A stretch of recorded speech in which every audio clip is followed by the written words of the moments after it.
The Science of Magic with Gwilda Wiyaka is largely an opinion talk show. All opinions, comments, or statements of fact expressed by Gwilda Wiyaka's guests are strictly their own and are not to be construed as those of the Science of Magic or endorsed in any manner by Gwilda Wiyaka, rel-mar Media Company, its affiliated networks, stations, or employees.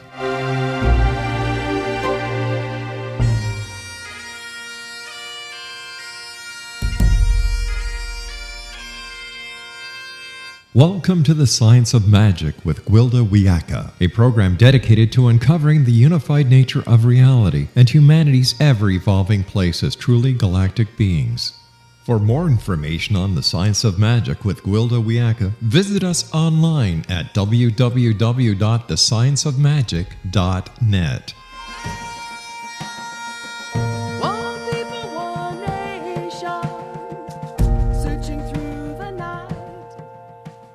Welcome to the Science of Magic, a place where science and magic come together to transform fact into evolving truth. We're proudly coming to you through the leader in paranormal broadcasting, the X-Zone Broadcast Network, xzbn.net, and can also be found on our website, thescienceofmagic.net. I'm your host, Gwilda Wiyaka. This hour, we'll be exploring all of our relations. As a species, we're in the middle of a crisis larger than we've faced in recorded history. We've gotten too big for our britches. We've compensated our numbers by robbing Peter to pay Paul until we're about to go bankrupt on all fronts. We're a pushy race. We've pushed our economy, giving it artificial shots in the arm until soon we'll no longer be able to sustain itself. We've pushed medical science until we're so reliant upon drugs, the amount spent on pharmaceuticals and health care is staggering. We've pushed our birth rate and life expectancy until the planet can no longer sustain our numbers. The growing population makes feeding all of us a challenge, so we push our plants through hybridizing and genetic modifications. We push our soil with chemical fertilizers, combat insects with pesticides, all with no regard to the long-term effects of the toxic soups we're creating. We compromise all of our Earth relations by our overgrown presence and disregard for the well-being of the natural world. All other life cooperates with the natural order. All of our relations maintain a balance in numbers until now, when human habitat encroachment threatens the continuance of many species. Many of us are blissfully unaware we're about to hit a brick wall. If we don't rein ourselves in and find other options, the natural world will eventually make the correction for us and glean the human herd. We can all find someone to blame, be it developers, oil companies, farmers, or politicians. But unless we each take responsibility for our part, and believe you me, we all have one, no lasting solution can be found. Instead of polarizing against each other and pointing the finger, we need to work together, finding new solutions to problems we've unwittingly created. About a month ago, I interviewed a beekeeper who is so much more than meets the eye. In the course of our episode, it became clear he was not only a generational beekeeper, but a remarkable individual in a position to offer leading-edge information about the current state of affairs. He brings to light a situation none of us can afford to ignore. During the course of the hour, we barely scratched the surface of the monumental issues at hand. Bees are literally dropping dead, downed by an invisible agent. While we do need our bees to make honey and pollinate our crops, the problem is much larger than the bees. What these tiny industrious relations are pointing out is a much more wide-ranging problem that must be addressed for the continuance of us all. Once I recognized the depth of the man's knowledge, his altruistic nature, and the value of his message, I asked him to come back for a second episode and share more with us. He has generously agreed. As a result, we're about to embark on part 2 of the Science of Magic episode on stewardship, all of our relations. Our returning guest, George Scott, is an environmental and agriculture entrepreneur, a committed advocate for farmers, livestock producers, and independent family businesses. George has run a series of successful environmentally focused businesses, including chemical and soil remediation, irrigation systems, wind and solar generation, and beekeeping. As a registered beekeeper for more than 25 years, George is a passionate advocate for beekeeping as a critical component of Ontario's agricultural success, now and in the future. He's a member of the Niagara Beekeepers Association. George founded the Niagara Beeway, dedicated to the protection and preservation of Niagara honeybee population. George is a patent holder for the vertical wind axis turbine, a unique technology that won the prestigious Niagara Entrepreneur Year of the Award. After this commercial break, I'll introduce George, and together we'll explore some grave modern-day problems we all face and the solutions to be found through cooperating with all of our relations. This is timely information, is very impactful to us all, so don't go away. You're listening to The Science of Magic. Prior innovative episodes can be found on our website, thescienceofmagic.net.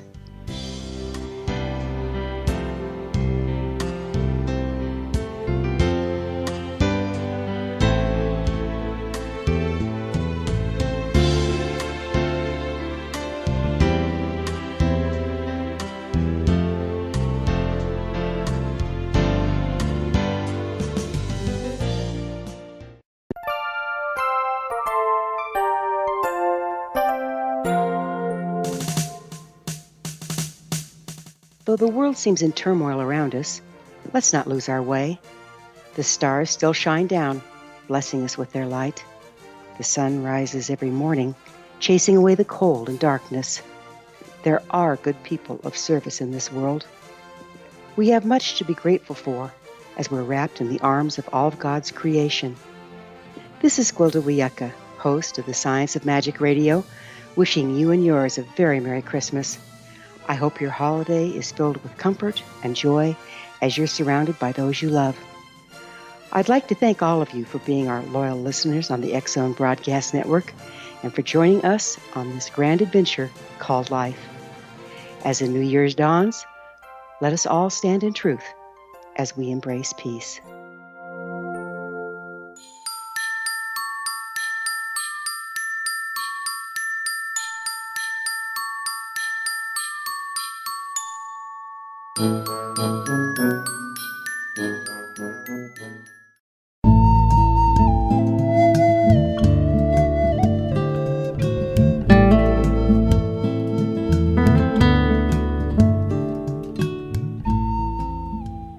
Welcome back. This is the Science of Magic, dedicated to unification and evolution of consciousness.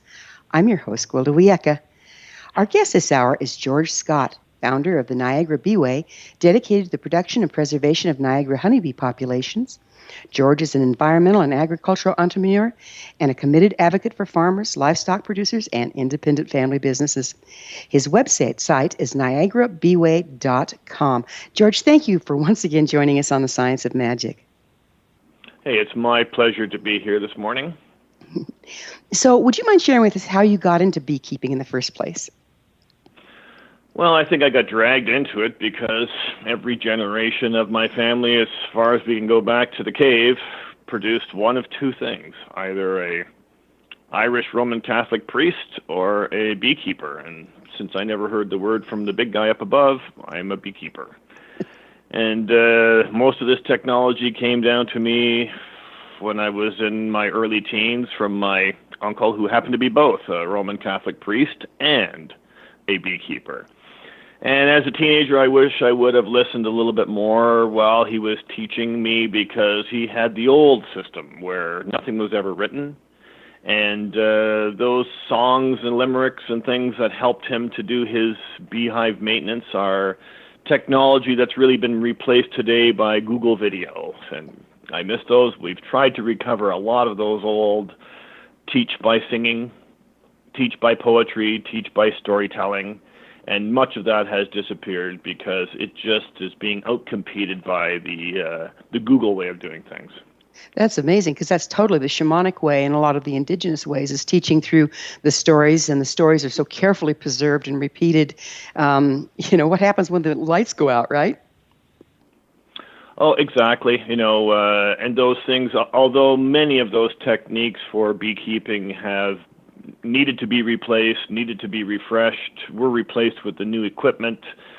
Beekeeping is going through a major metamorphosis right now, because of the new conditions that we're facing that our grandparents and our great-grandparents never faced, they never even thought of. They never even thought that chemical pesticides would play a big role in knocking them out of business, really, knocking down their environment, changing the whole landscape. The situations that we're facing right now are not things that we can go back in the past and take our lessons from there and say, this is the answer, because those answers are not apparent yet. Yeah, we've created We must dig in a little bit deeper and find those answers, and that's what we're doing here in Canada right now, is finding the answers, not laying blame on people who make pesticides. We're just trying to find a way of adapting to these new and changing situations. For our guests just joining us on this episode, would you mind doing a recap on the importance of the honeybees? What role do they play in our big scheme of things? Well, there are a number of things, and also this is really increased in our current time. Right now, the main reason that we know so much about bees is because we make money from them. We make honey, we make wax for candles, we make medicines from them, and they provide a very essential strategic service for our agricultural sector, and that's called pollination. And pollination is the bees visiting the plants, mostly our vegetable and fruit plants, and what they do is they make the fruit. They take the pollen and put it onto the part that's going to become an apple or going to become an orange or going to become a pecan or going to become a broccoli or a raspberry or a blueberry. And in that work, as they behave like bees do, that's what improves our efficiency on those plants. Many plants need an insect. They've always depended on an insect in order to make high levels of high-quality fruit. But in pollination, it isn't so much a service that the bees are providing. Pollination, if you were to say that to a bee, it wouldn't make any sense to him, because what he's really doing, or she, is feeding their young. Pollination is the act of going out and collecting that pollen and nectar. And the only time that they go and do that is when they have young. So feeding their young is the condition that we try to manufacture as behavior manipulators, as beekeepers. That's what we are. We change their behavior so that they have lots of young, so that they're very healthy colonies, so that they want to go out and visit every single plant, every flower that they can, and then we prosper because several days later or months later, we get to pick our raspberries, we get to pick our strawberries, and the yield improvements are more than double. If Wow. you're a blueberry grower, you're looking at blueberries just by the wind and other insects and other things. An acre will make you about $4,000 worth of blueberries. If you put bees in there, your $4,000 of yield goes to $12,000. The value of bees to a blueberry guy is a business. That is a real business decision. Not having them is like removing labor from anything that you do. And it's a very highly efficient labor. Some things that other insects just can't do. That's why bees have survived today with man. Bees are more than 50 million years old without change. We have learned how to adapt them, how to feed them, how to take care of them over winter, how to move them around without really damaging them. Now we're running into some new conditions here today where we are interfering with their young. We are adding an insecticide into their equation. And in there, it has changed everything. And year after year, we are getting smarter at this. If you go to our NiagaraBeeway.com website and click on the insecticide section, which is the new one, the neonicotinoids, and you scroll down, you'll see a brand new video that we just put there. It is the summary of what happened in the past 12 months, the 2016 summary. And it's a video, it's an easy listen to, but it will tell you exactly what's happening here with bees. And these are the best people, I believe, in the world. One is from, I believe, Scotland, and the other one is from the U.S. And they summarize the entire world of honeybees. And this is something that is we can confirm here in Niagara, that exactly what they're talking about is exactly what's happening to us. So we are not in conflict with this type of report. We're really supporting it as small regional beekeepers here in Canada. We're supporting exactly what the big bee researchers are saying, that their experience and the way they've eloquently put it down into a video is exactly what's happening. So I would say that rather than letting me turn your ear into cauliflower talking about it, at your leisure, clicking on to that video will give you a fairly comprehensive education in what's really up to date today in the bee industry. And that's on your website, niagarabeeway.com? Yeah, just go to the neonicotinoids section and scroll down a little bit, and you'll see the 2016 bee experience. Click on that, and it will run a little video for you, and you'll hear a couple of gentlemen talking, and that will really educate you as to what the most current issues are, and really it prioritizes them so that you're not really worried any longer about, is your cell phone hurting the bees? Is it climate change? Is it loss of habitat? This little video will help you to focus in on it, as well as we are putting the actual technical studies on that were published in November 2016 from Environment Canada. And on there, it's a little bit more technical, but it will give you the most up-to-date data as to what's happening in bees. So you're not 3 years behind schedule. And that really is the objective of Niagara Beeway. It's all about awareness. It's not to blame the farmers, but how to go into your own household and say, what am I doing here in my household that's demanding the production of these insecticides? I'm demanding these strawberries. I'm demanding the groceries. I'm demanding these prices. I'm demanding these things here. And that forces the farmers then to use these particular chemicals. It's all about consumer demand. If there was no consumer demand, farmers would not be using these chemicals. There would be no residual in our waterway. It isn't the farmers who are to blame. It's our demand and our consumption. And that's all about awareness, because if you don't know, how can you ever make change? So that is really the mission of Niagara Beeway, not just to do our planting, not just to teach the young apprentices, not just to improve the successional nectar provision, but to make the average person who's living in a household understand that his household sprays, the foods that he's eating, the services that he's demanding are the cause of the problem. And that way he can make some choices, because our lives are all about choices. If you can choose one way or another, if you know that there is a choice, then that's a cognizant choice of how you want your environment to be. And I think that that's been missing ever since the introduction of DDT. People didn't understand about DDT. It had to have a government step in. In this particular case of neonicotinoids, I believe it must be a consumer step in. I don't believe that the government or the chemical companies or the farmers will step up and say anything, because the market is demanding it. We as consumers are the cause of this problem. So if we're, as consumers, part of the problem, we end up voting with our dollar. Is that what you're seeing is going to change the issue?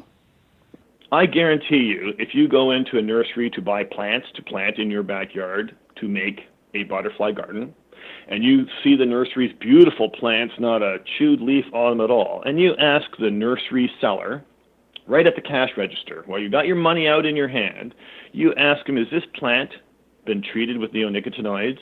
Did you dip the soil in here? Did you spray neonicotinoids onto the plant that I'm about to buy and move to my home? If the cash register girl, who you know doesn't know the answer to this question, if she says, wait a minute, I'll get the technician, and she brings out the grower from the nursery or the buyer, and they say, yes, it has been treated, and you put your money back in your pocket and walk out of the store, I guarantee you the next time the buyer goes to buy plants from his wholesaler, from the greenhouses that make these plants, he will now insist on neonicotinoid free. You have solved the problem by putting your money back in your pocket. You're not sending your money to Niagara Beeway so that we can lobby for you. You have made a cognizant choice to say, I don't want to have neonicotinoids inadvertently placed into my backyard. I don't want to have a plant like that. I want to go to a nursery that supports this without that particular chemical. If that means I have to pay 5 cents more for a plant that I know that's safe, I'm willing to pay that 5 cents more. And that is the equation for success. You walk in there into the grocery store and you put your broccoli on that little rubber belt that's moving up to the cash register girl, and you ask the cash register girl as you're checking your groceries, is neonicotinoid present in my broccoli? And you know the cash register girl cannot answer your question. She cannot answer that question. So she calls the produce manager. We have to go to the people that can answer the question. But how much, I've about a little less than a minute left here. How many of us do you think it's going to take doing that to start to make a difference? I don't know, 20 people went into the grocery store in Burlington after I made a presentation there, and the cash register girl hit the button and said to the produce manager on the speaker, "We've got another one here." I love it. We're going to have to take that promised break. George and I will return to our discussion on the flip side. We're coming to you through the X-Zone Broadcast Network. Don't miss the other fine shows and hosts on xzbn.net. You're listening to The Science of Magic. TheScienceOfMagic.net. I'm Gwilda Wiyaka. There are more revelations to come, so don't you go away.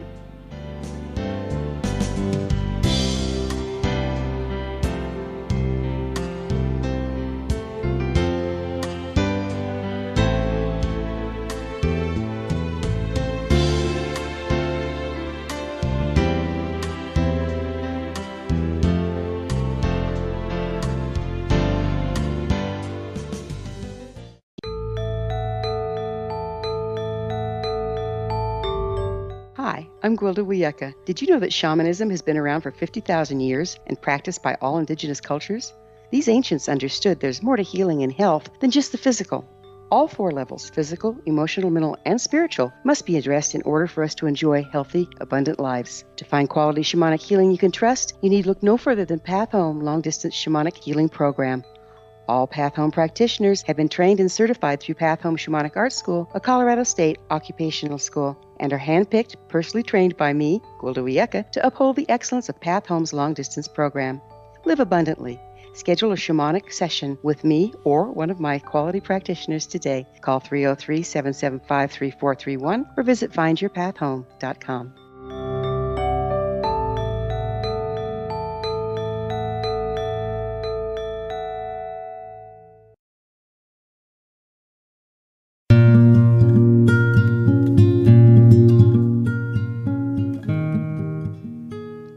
Welcome back. This is The Science of Magic, a place where magic and science come together to promote enlightenment. I'm your host, Gwilda Wiyaka. Our guest this hour is George Scott, beekeeper and environmental and agricultural entrepreneur. George, would you mind bringing us up to date a little bit? We understand the bees are in trouble, but why are they in trouble? What's really going on? Well, I would say that right now most of the blame is being pasted onto bees are dying because of viruses and bacteria. That's what's killing bees. And they're absolutely right. And those are being really distributed by an insidious little mite, like a flea on a bee. And that mite is called the varroa mite. And it travels from colony to colony. It rides on bees from one box to another as bees visit other colonies. And every time it bites into the bee, it administers almost a lethal dose of viruses and bacteria that kill bees. However, the problem that we really have here, now that we looked at that, because we have the varroa under control now, and we've had the varroa for quite a while, it is the varroa in combination with neonicotinoid chemistry. What's happening here to the bees and how the bees actually die from this chemical is not so much like they start choking like they're getting mustard gas in a war, but what they get is an immune pull down. It's almost like in a ward in the hospital where people are dying of pneumonia. You try to find a cure for the pneumonia, but you find out that all those people have AIDS. It isn't the pneumonia that's killing them. It is the virus and bacteria. So it is true that most bees are dying from viral and bacterial attacks, but they could always fight those off. And every bee we've ever tested has every single one of those viruses and bacteria. So it's the immune system problem, but the immune system problem is being caused by the neonicotinoids. What are those? Who produces them? And what's being done about it? Well, you're talking about the big boys here now. You're talking about chemical companies here who are the largest in the world. So Bayer Crop Sciences, or the Bayer Corporation, which is a fine company. They make many wonderful products, and I've really got nothing bad to say about them. They are the manufacturer and distributor of the predominant neonicotinoids. They are so big, they just bought Monsanto. They're over $6 billion in sales of neonicotinoids. So this isn't a bee item. This is one of the biggest chemicals being released in our environment today. Not many people know that. Number two would be Syngenta, another fine company. I believe the Chinese just bought them. I don't know, but they turned down the bid for $45 billion. I don't even think I can count that high. But these are the biggest companies in the world.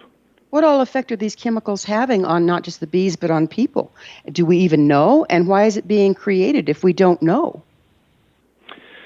I have been to public health here in Niagara. They are doing a literature search currently. That is their promise to us. That kind of just kicked us out of the room. But really what's happening now is you have to look to other countries. Here in Niagara, there is no equipment. None of the doctors I've talked to could even identify what a negative exposure to too much neonicotinoids. If you're a farmer and you have it splashed all over you, or it goes in your well and you drink it for 2 days and you come in the hospital, there is no doctor here in Niagara that can identify the problem, first of all, from the symptoms. And number two, even if he sent you to the lab to be tested, there is no lab in Niagara that can test for this to even identify it at its lethal level. So it could be there in a lethal amount, but there is no equipment to tell you that it's there because it's too new. So if you look at the Japanese experience, go ahead. So basically, we're creating, or the chemical companies are creating, chemicals, and we're being used as guinea pigs to figure out what it actually does. Well, this is not the first time. Yeah, I know. When I talk to farmers on this issue, they kind of yawn at me and say, George, this is old hat. We've been through approved chemistries that are no longer approved for our use here on the farm, which are now absolutely banned. So it is the normal progression for many of these products to start, to be introduced, and then as consumers become aware of the negatives of it, those negatives far outweigh the positives, and those chemicals are banned. And we're talking about not one or two, we're talking about hundreds. So this is a normal educational step forward. You release a toxin in there, and you find out it kills all the eagles and all of the geese. And you discontinue using it because you value those creatures. What's happening now is we're now capable, because of our efficient distribution, we can get a neonicotinoid insecticide spread across this planet in a 10-year period, unlike ever before in the history of man. And that is scary. You know, I come from a long line of police officers and pilots.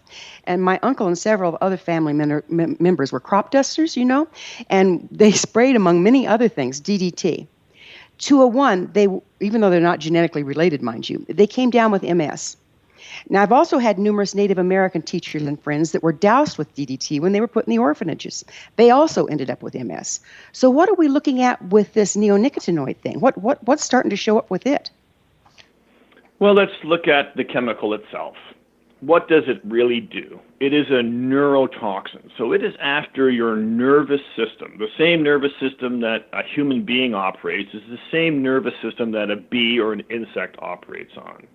And what this chemical does is it migrates very quickly to the nervous system, and let's say, for lack of a more comprehensive scientific term, it paralyzes your nervous system. So that's exactly what's happening here. But at small doses, this product, and where I would really like to see more study time, is in those neurological disorders that we're seeing here in Niagara. Since this chemical was introduced in almost all of our food and now it's in our water, our incidence of Alzheimer's style dementia diseases in our old people has skyrocketed.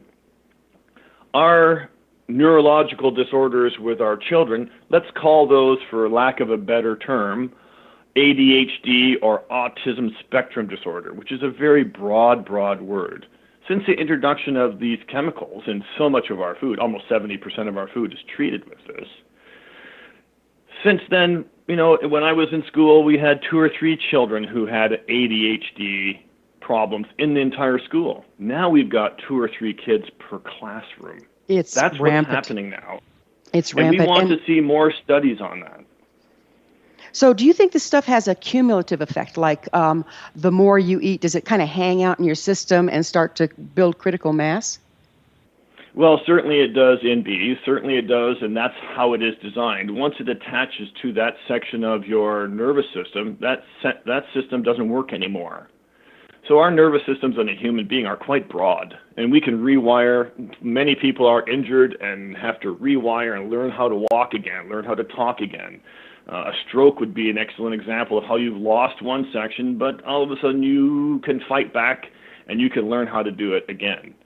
Neonicotinoids are designed to do that. Neonicotinoids are designed to knock out those sections of your nervous system or of the insect's nervous system.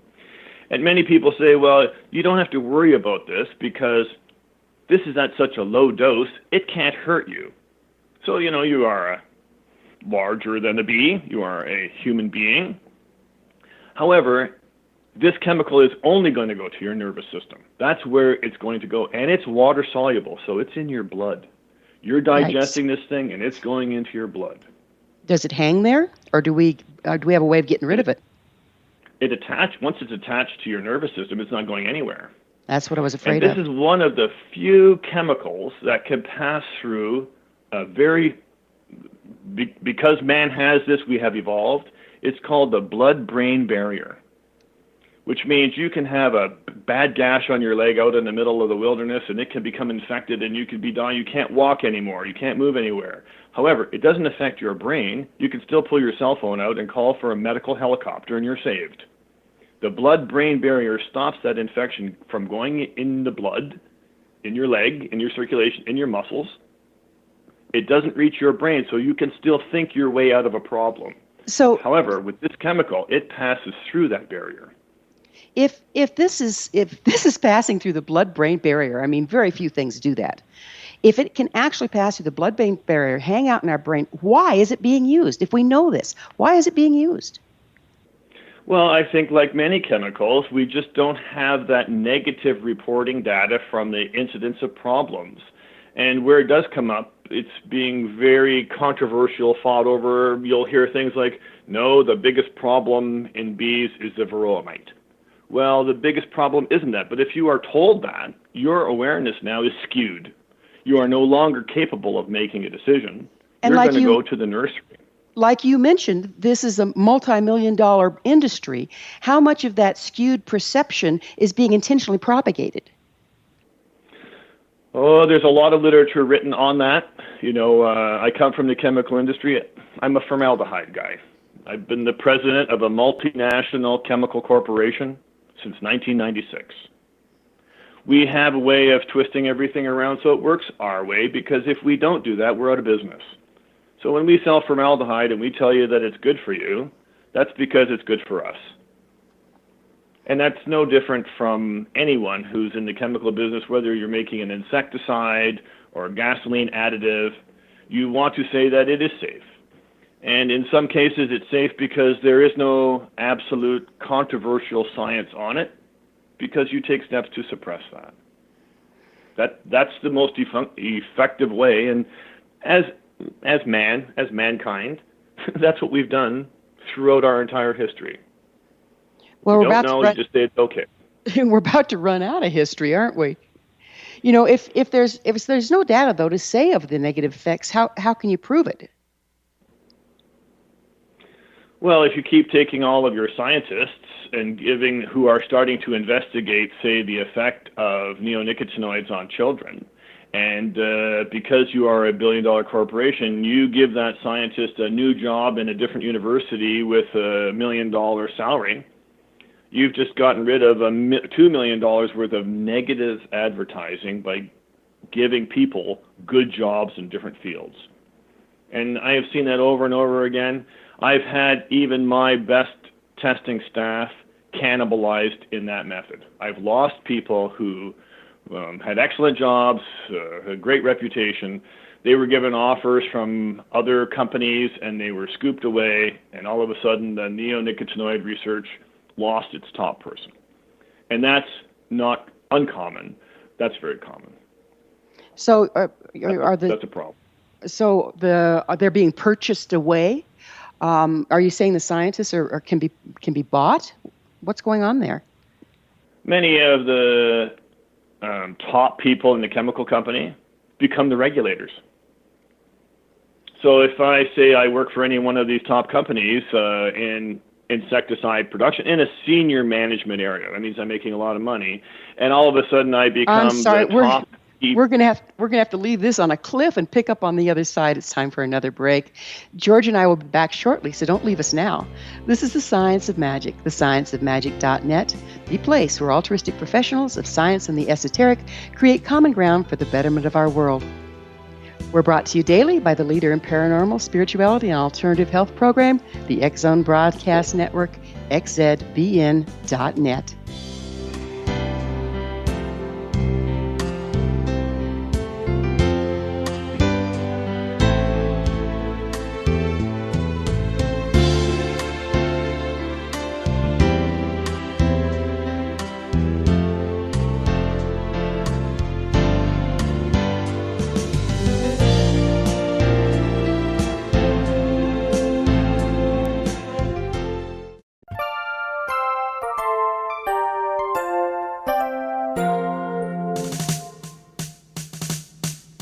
Though the world seems in turmoil around us, let's not lose our way.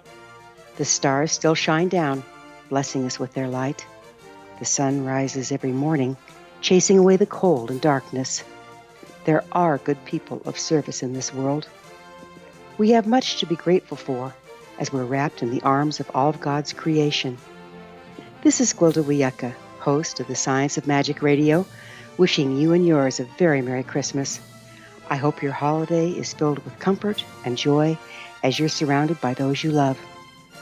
I'd like to thank all of you for being our loyal listeners on the X Zone Broadcast Network and for joining us on this grand adventure called life. As the New Year's dawns, let us all stand in truth as we embrace peace.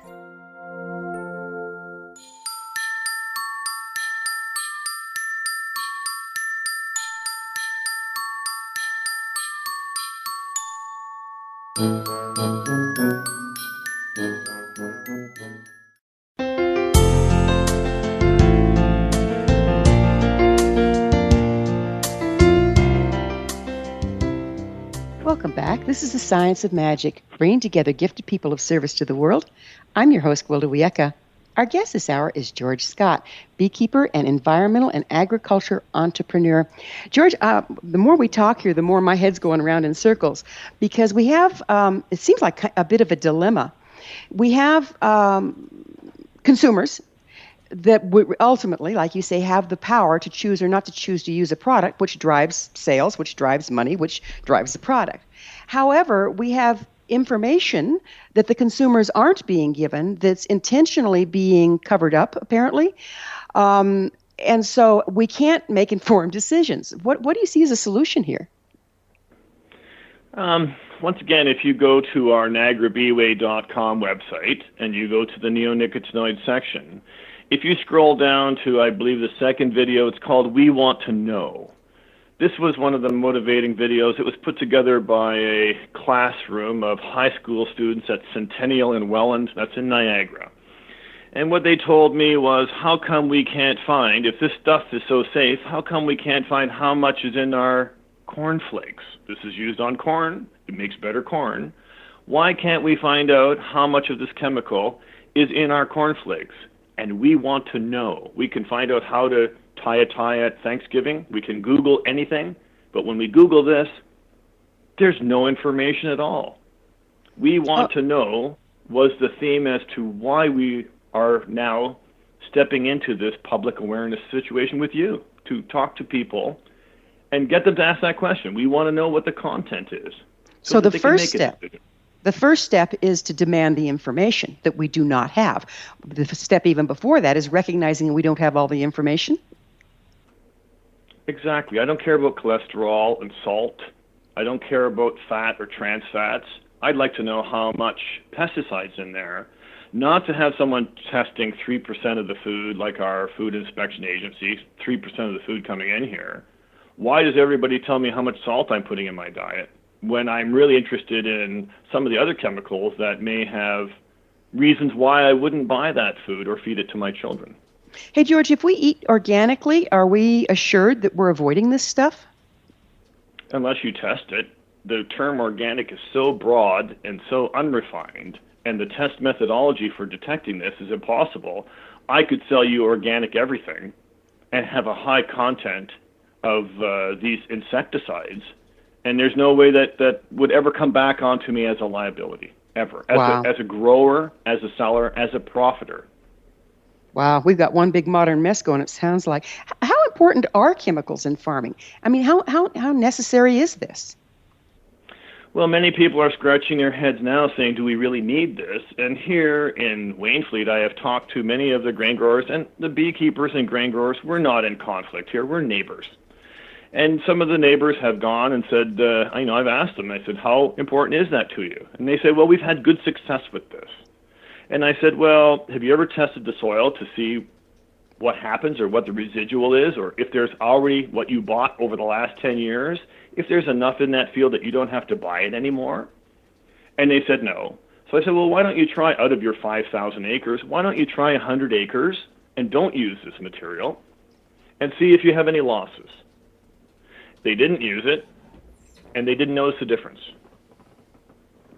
Wow. So it isn't critical to our farming. This is only 10 years old, and there wasn't like a lack of farming previous to this point. And millions and billions of people have been fed by farming without this chemical before it was invented. And this isn't the last chemical in our lifetimes that we're going to face. So to say that anything is critical and our farmers will be all bankrupt, I'm not sure that's true. And I would support this more, this chemical, if all of our farmers were making millions and millions of dollars more by using it, but they're not. Well, let's go back to the bees. Let's go back to the bees a little bit. We've heard about the cell towers and the wind turbines also affecting them. What percentage does that have effect on the bees? They're not even related. That's not even related. That's like someone saying Eskimos build igloos that's damaging to people in Los Angeles. They're not related. They're not. There is no effect of a wind turbine, and it's 1 megawatt of power on a honeybee or colonization. There is no effect. No honeybees are located within there. No honeybees would locate and colonize in a wind turbine.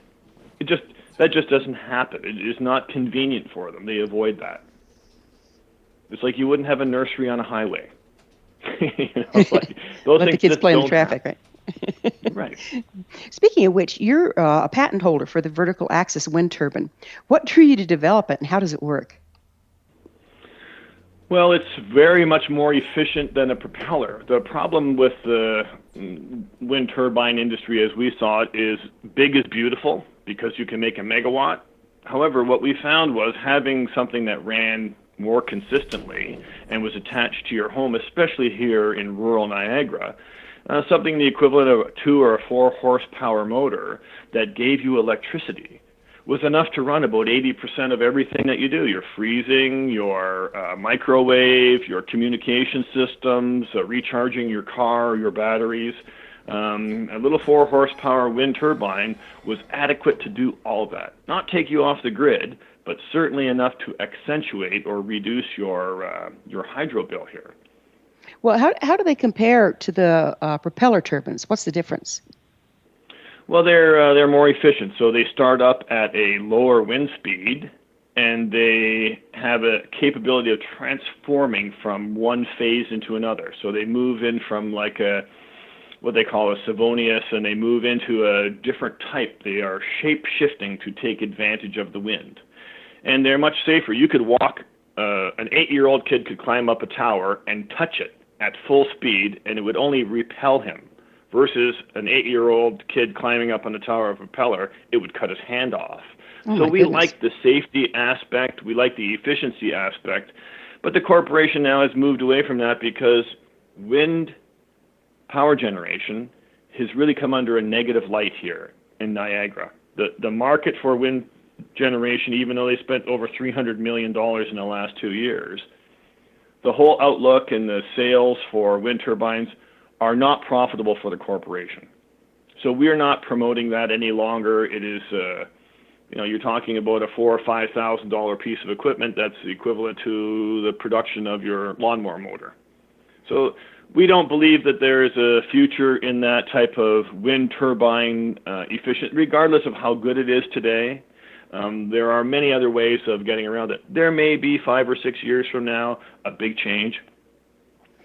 But as we see it today, we have much more profitable things to do as a corporation and much more societal benefiting things. We can bring some better organic solutions, and that does take money, and it does take people. And that's where we're devoting all of our people. Many of our people now, we are scavenging them out of the chemical company, and we're putting them into Niagara Beeway because they are the best people. And we want the Niagara Beeway really to succeed in the years ahead. We're looking at building a $5 million facility here in order to promote, in order to make people aware, in order for kids of the future to be able to understand bee parts, bee pests, bee products, be proud, bee behavior. We want to be able to teach those things. And that's why we're committing this now. And, it's big for us to commit, $5 million and a year's work to put a facility in here. But that's something that we feel has been done in other places in the world very successfully. And we feel that there'll be a very good margin of success for us. And we believe that this project has merit. So you also founded an L3K, non-for-profit corporation focused on environmental preservation and native species protection. Is this the same company, and are the goals the same there? Not at all. That was our first step. When we first stepped into this whole area, what we wanted to do, what we saw was really the loss of habitat. And the foundation was brought in before the release of neonicotinoids. So it is older. And what we were doing is we recognized right away that once we were finished pollination services in the apple trees and the cherry trees and in the other things that we do, we all of a sudden hit August when it's very dry here in Niagara, and the bees had no food. We weren't growing clover flowering during that time. We weren't growing any crops there. So the bees started to eat their own honey just to stay constant. And that set them all back. So L3K's design was to look at areas, to look at the vegetation, and to make sure that there were things flowering not just in the early spring, mid-spring, late spring, but in the early summer, midsummer, late summer, early fall. So well, we're about to run out of time, and I want to ask you, George, do you really think we can turn this thing around? What'll it take? Do you think we can do it? Absolutely. I think we've faced worse challenges as humanity, but I think this is all about decisions. It's all about well-being. It's all about the real information without it being disguised. And a radio program like yourself is the only way to do it. No one else is going to step up and do what you are doing right now. The penalties are too high. You are fighting a $6 billion sale with your microphone. You need help. You need people to know this. You need people to agree that this is a right thing or a wrong thing. And they need to make decisions, and together we will solve this problem. That is the key, isn't it? Together. Together. Yeah. Thank you so much for being on The Science of Magic. It's been a pleasure once again. And you keep up the good work, sir. Our guest this hour has been beekeeper George Scott, an environmental and agricultural entrepreneur and a committed advocate for farmers, livestock producers, and independent family businesses. George's website is niagarabeeway.com. This has been The Science of Magic. Remember, you can always listen to past thought-provoking episodes on our website, thescienceofmagic.net. Until next time, dear ones, may you be blessed with knowledge and comforted with love as you seek solutions that best serve all concerned.